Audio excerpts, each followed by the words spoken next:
இடம்பெறப் போகின்ற பாராளுமன்ற தேர்தல் மிகவும் முக்கியமான ஒரு தேர்தல்.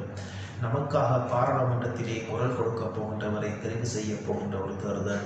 கடந்த காலங்களிலே எங்களுடைய வாக்குகளை பெற்றுக்கொண்டு எங்களுக்கு முன் பல பொய்யான வாக்குறுதிகளை அளித்துக் கொண்டு அத்தேர்தலிலே வெற்றி பெற்றதன் பின்பு எங்களை கண்டும் காணாதும் போல் கடந்து சென்றவர்களை ஒதுக்கப் போகின்ற ஒரு தேர்தல்.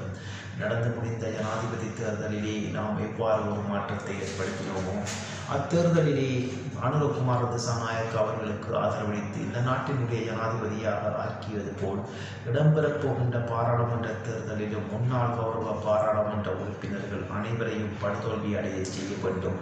அவர்களுக்கு நிரந்தரமாக அரசியலிலிருந்து ஓய்வு கொடுக்க வேண்டும்.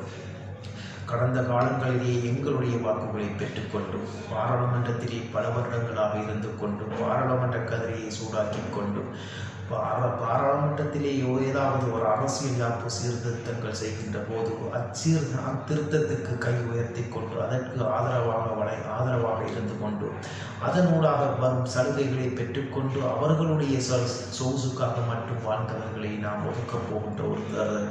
ஆக மக்களாகிய நாம் சிந்தித்து செயல்பட வேண்டும். இந்த நாட்டினுடைய ஜனாதிபதியாக ஒரு மாற்றத்தை ஏற்படுத்தியது போல் பாராளுமன்ற உறுப்பினர்களையும் நாம் மாற்ற வேண்டும். அதற்காக இன்னும் 2 மாதங்கள் மட்டுமே உள்ளது. ஆக தயவு செய்து சிந்தித்து செயல்படுங்கள்.